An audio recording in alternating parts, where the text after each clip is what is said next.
That banana peel or that apple core you threw out your window or threw on the ground on your hike, it's litter. But why? Won't it decompose? It's food waste. Yes, it will decompose eventually, but what will happen to it before it decomposes? So many things could go wrong for the animals, humans, the water, the soil, the plants. So many different impacts from our simple action of throwing food waste on the ground could go wrong, whether you're throwing it from a car or you're out in the middle of nature. If anything, it goes against leave no trace, right? Rule number 3, dispose of your waste properly. If you introduce human things into the environment, you need to pack it out with you. So, let's dive in today, why food waste is litter and why you should stop throwing your food waste on the ground. And I know you do it because I used to do it too. Everyone does it because we all think it's harmless. Hello everyone, it's Emma and welcome back to my channel where we talk about all sorts of things zero waste, focusing on free, easy, and fun ways to live low waste.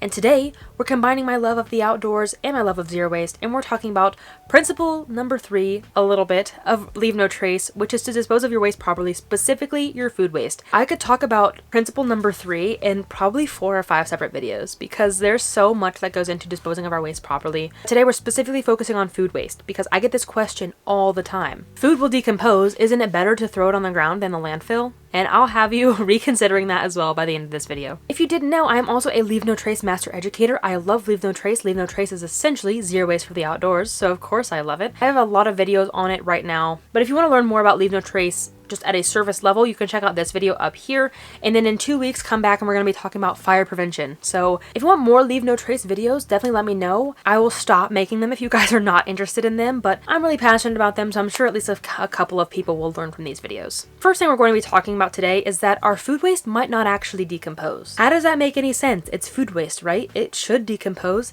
but it will only decompose in the right environment. But composting is the best option, right? If we can compost instead of sending something to the landfill, that's the better option. But throwing it on the ground is not composting. Composting has certain factors. It has certain, airflow and water levels and so many different things that actually help stuff to break down quickly. Don't really see that in nature unless you're actively taking a shovel out there, burying it, adding some water, adding some extra stuff, making sure that there's airflow. Like, nobody's doing that. People are just throwing it on the ground. So here are a few examples of things that take surprisingly way longer than I'm sure you thought would to decompose. For example, a banana peel can take up to 2 years to decompose. 2 years. An orange peel is also up to 2 years, which I definitely believe. Orange peels are so tough. An apple core is around 2 months, so significantly better, but that's still a long time for something to go wrong. And bread, like if you litter the crust of your sandwich or something, will take 2 to 3 weeks to break down. So hopefully you can see why this is a problem now. And now this is probably like an average number or somewhere that actually has a decent amount of like moisture levels to help it break down. But for example, I used to live in Las Vegas. It was like when it was 15% humid, it was considered humid. Like it was probably around 0 to 5% humid, which means that there's even fewer conditions for these things to break down. And typically I would see food waste. I don't know how long it had been out there, but it was rock solid. I'm like, there's no way this is ever going to break down. This is a rock solid piece of an orange peel. There's just not the conditions here for it to break down. Regardless how long it takes, whether it's 2 weeks or 2 years, animals can still get to it in that time, and they probably will because animals scavenge. Animals have good senses of smell. So now let's talk about why our food waste and purposefully feeding the animals is really bad for them. First off, it can make animals sick. So the next time you think, oh, I'm helping out this little squirrel, I'm helping out this little deer by feeding it some bread or some nuts or whatever, think again because it's probably not very good for them. Our food is not the same nutritional density as their forest foods that they could find on their own, so it's not going to have the right nutritional quality. And also think of your pets, right? Think of your dog, think of your cat. Can you feed them all the same foods that you eat? There's a reason for that because we have different makeups. You know, chocolate's the biggest one that we know that dogs can't eat, grapes, avocados. I'm not sure about cats because Mochi's so picky she barely even eats cat food, so I don't try human foods with her. But it's the same with our forest friends. It's the same with squirrels and deer and bears. Please don't feed bears. And birds, whatever it may be. They have different makeups than us. They require different foods than us. They can't eat certain human foods because it will probably kill them. Some of them will just make them sick. I actually heard a story, I think it was the squirrels in Las Vegas, or maybe someone told me this during my Leave No Trace course. I learned this somewhere. These squirrels were getting fed by humans so much that it was basically just like starches and carbs, like breads and, granola and nuts and stuff. It was making their hair fall out. So they obviously weren't dying, but they were not going to be prepared for winter when winter came. So this is from the USDA. They say that animals can even become malnourished from eating human foods, and they have very specific healthy diets based on their regions. Animals also cannot cannot tell the difference between an orange sticker and an orange peel, so they'll probably end up eating our litter as well, as they can't tell the difference. And of course, I hope we all know by now, by ingesting things like metal and plastic and paper, that's not stuff we're supposed to be putting in our bodies or the animals as well, and that can really make them sick or kill them. Not to mention feeding animals on purpose, like purposely throwing food to them or accidentally feeding them by littering a banana peel or littering a crust of a sandwich. Both are harmful, but this can also just make them fat and lazy. I know it sounds silly and cute and something you'd see in like a cartoon, but a fat animal isn't going to be able to outrun its predators if it's being hunted. A lazy animal is not going to hunt for their own food because they know right here humans will feed me, so I don't have to go anywhere else to hunt for food. I don't need to go actively search out different foods, as well as they might not stock up for winter. Because they're getting so much food right here, right now, they're gonna think, oh, I'm good for the whole year. I'm never gonna run out. And then when humans stop visiting in the winter, they are gonna run out. And because they didn't stock up because they got too lazy to do so, they're not gonna have enough food for winter. I'm not sure of any actual cases of this happening, but I suppose in theory it could happen, and that is an animal becoming so reliant on humans for food that when they have children, they don't even teach their children to hunt. They just teach their children, oh, come right here, the humans will feed us. This could cause a detriment to themselves and of course their young and future generations of their species. And if you're like, oh, well, if the humans just keep feeding them, it's fine. Again, humans are malnourishing them by not feeding them the right nutrients, but also in certain places, if humans stop visiting, if the trail gets closed for maintenance or the trail gets closed for, a landslide or a forest fire, there's a very strict ban on humans feeding animals and these people start getting ticketed, people will stop, then what? Then the animals don't have any source. So all this to say, very bad for the animals. And I have more reasons why it's bad for the animals in the next tip. Feeding animals can also make them aggressive. And again, if we're talking squirrels, birds, deer, it probably doesn't sound like that big of a deal, right? There were some aggressive squirrels when Dan and I did the Hiawatha Trail a couple weeks ago, and I was honestly scared they were going to bite me. But again, like a squirrel bite, the worst case scenario, you had to get a rabies shot. You're probably going to live. It's probably going to be fine. This is a really big deal with the larger animals we're talking about, specifically coyotes, wolves, moose, and particularly bears. I hear this all too often. Whenever we go to national parks with bears in them, they always have their own story about how bears got so aggressive that they had to be euthanized because people were feeding them. So you feeding a bear, purposefully or not, can cause them to become euthanized because they become so reliant on humans that they become aggressive. And if you're like, oh, well, the bear just shouldn't be aggressive. It's a wild animal, first off, and also we shouldn't feed them. If we didn't feed them, they wouldn't become aggressive towards humans. Now, why are they becoming aggressive towards humans? Here's why. If humans feed bears at this one specific campground, this bear is going to know that this campground is a reliable food source. It will keep coming back and coming back and coming back. And it might not be that big of a deal at first, right? The bear might just steal something here and there. A human might toss it a piece of food because, oh, it's so funny and cute. But eventually, when the park starts enacting stricter rules, when campers are responsible and come in and they know that they're not supposed to feed the bears, and then the bear doesn't get fed at this reliable food source, it's gonna lash out. They likely won't outright attack humans, especially black bears. They're typically pretty docile. What I mean when it comes to aggressiveness with bears is they might break into your van, they might break into your camper, they might break into your tent, they might start knocking stuff over and just causing a riot. They might just scare people, and if people are scared of bears and people don't know how to act around bears, that's when things can go really south. For example, when we stayed at Sequoia National Park last summer, just after dusk, every night we were there was a bear coming. He would come and terrorize the campground every night. We had a couple spots down, he broke into someone's camper because their door was wide open and there was food in there. Of course the bear is gonna go in. There were never any injuries, but stuff was getting knocked over. The bear was definitely testing the limits with humans. He was not scared of humans at all. So it may not be attacking yet, but it could lead to that one day. And parks aren't willing to risk that. So what do? Thankfully, they do their best to relocate bears. And we heard this story when we were in Yosemite. This was the same time we went to Sequoia. This was a couple days before. Their story was they had a bear, again, who was very persistent in the campground. So they captured it, collared it, with a tracker, and relocated it so far away. I don't remember how far they relocated it. Obviously, they didn't want to relocate it too far because of, it was in its territory. But that bear found its way back to the campground within a few days. It was very quick because its sense of smell is so strong. They have very good memories. It was able to find its way back. When bears are this persistent, plus paired with violence,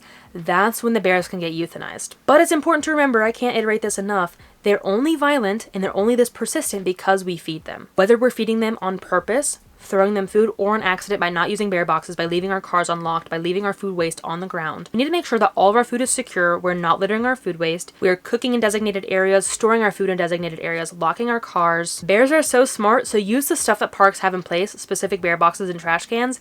Don't try to use your own, and even cars. Like, you should use a bear box over your car, because bears can break into cars. So hopefully you see why this can be a problem as well. Littering our food waste, specifically out of cars, can draw animals close to roadways too. I used to love throwing food waste out of the car, because why would I want to keep a stinky banana peel in my car for the rest of our road trip when I could just throw it out the window because it'll decompose? Well, first off, we already learned that it will not decompose right away. And second off, unless you have a super arm and you're throwing it, you know, a couple 100 feet into the field that you're driving by, it's probably landing right next to the road. And guess what animals love? They love food. And they're gonna come check it out, whether it's on the road or in the field. And of course, if it's on the side of the road or even in the road, an animal could get injured or most likely killed in an instance like this. Of course, if things like bears and moose get in the road, that could be of detriment to humans as well. Because if you haven't heard, when you hit a large mammal like that, it's basically like hitting another car or a building, because they're so big and heavy that they will probably cause injury or potentially death to humans as well. So the next time you think about doing this, just put it inside a napkin, bring a trash bag with you, and then dispose of it properly when you get home. We also need to think of the potential plastic and other physical pollution that this could cause by littering our food waste. For example, banana peels and orange peels very commonly have stickers on them. Sure, sometimes the stickers are paper, but most of the time they are plastic. Regardless, animals shouldn't be ingesting either of these, and they could if we keep them on our food waste. That doesn't mean take the sticker off and then litter the food waste. Don't litter the food waste at all, and don't litter the sticker either. Your food waste can also introduce invasive species too. That sounds crazy, right? But it's true. Things like apple cores that still have their seeds in them, strawberries, kiwis, I guess bananas, anything that has seeds in it that you're throwing on the ground can sprout. Is it likely? Probably not. Like, if I littered a banana up here in Washington, it's probably not going to sprout because bananas are a tropical fruit, but apples are very common up here in Washington. Other fruits are very common up here in Washington. So by littering them, you could be starting an invasive. That was Mochi causing a ruckus. You could be causing an invasive species by littering your food waste. On your next hike, look around. Do you see any apple trees? Do you see any cherry trees? Do you see any banana trees? No, because you're in a forest where those things don't belong.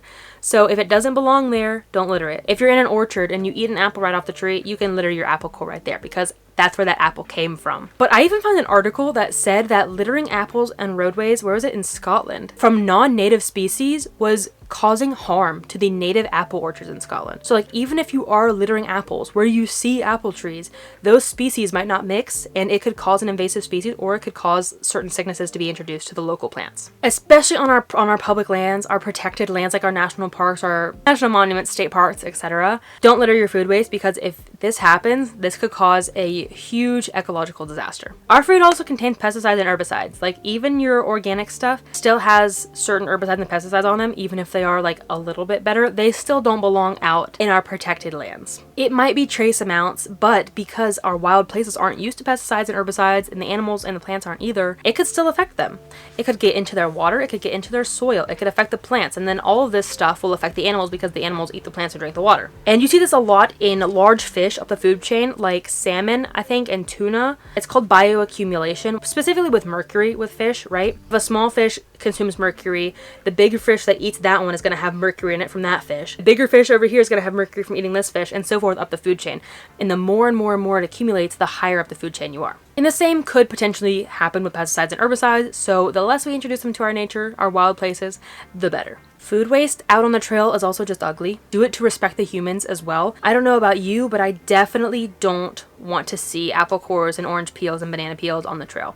I don't want to see any trash on the trail. This is also a part of Leave No Trace, is to respect one another when you go outdoors as well. So let's not treat our entire planet like a garbage dump. We have landfills for a reason. Let's use our landfills and keep the rest of our stuff looking not like a landfill. Not only is it ugly, but it could start to smell as well. And because of this littering, this can cause other people to do the same. If one person sees another person litter a banana peel, this person who's eating an apple might think, oh, it's okay for me to leave my apple core on the ground too because they did it. And then the next people who come behind them who have their oranges or think the same thing.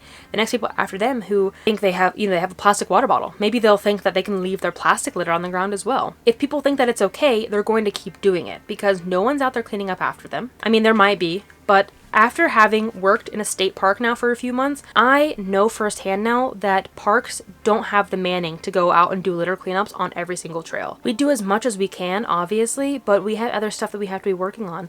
with trail maintenance, with installing signs, with law enforcement and everything like that. So litter pickups on the trails really does gonna get put on the back burner. So there's not someone to pick up out there after you.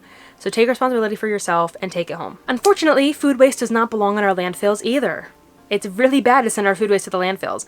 And this is really extra unfortunate because composting is not the norm everywhere, rarely anywhere. I have lived all over the world, all over the United States, and only just now in Spokane, Washington, have I seen mandated curbside composting. I've seen it a few times elsewhere. I saw it in Vancouver, I saw it in Seattle, I saw it in, where did we go in California? A couple times in California.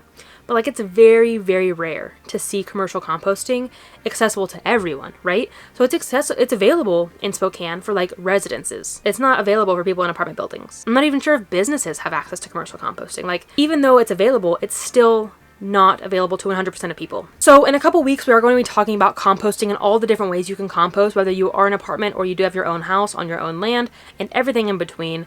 But for now, I do have a few videos recommended for you that you can check out. I've got videos on why we should not be sending food waste to the landfill. You definitely need to watch that one next. How to build a compost bin for free, what happens to compost after a year, is a loamy composter greenwashing or does it actually work, and how I composted in the desert. So composting really is the solution because our landfills are not the place for food waste. Again, come back for that video in a couple weeks where I will give you all of the tips for composting no matter what situation you are living in, because the more of us that compost, the better. Again, I talked about this in my last video on how to live zero waste in a dorm.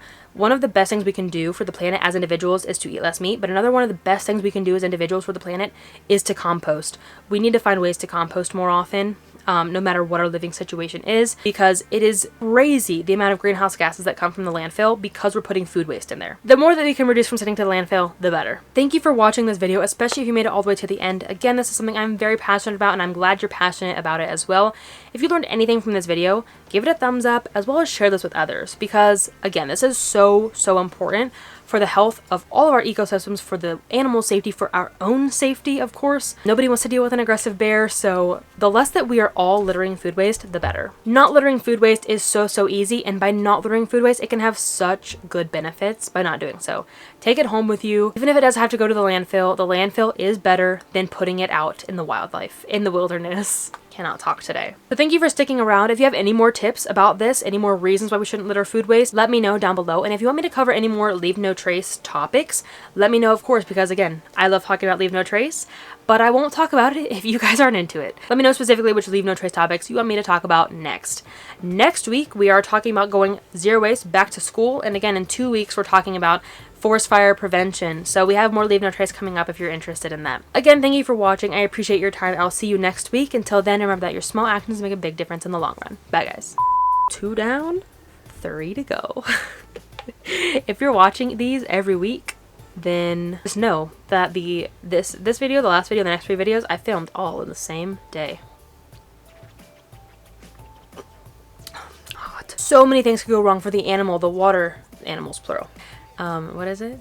Dispose of your waste properly. If you introduce human things into the nature, the bigger fish from that is gonna have So if we can reduce what we send to the landfill, the best. The best? Whatever.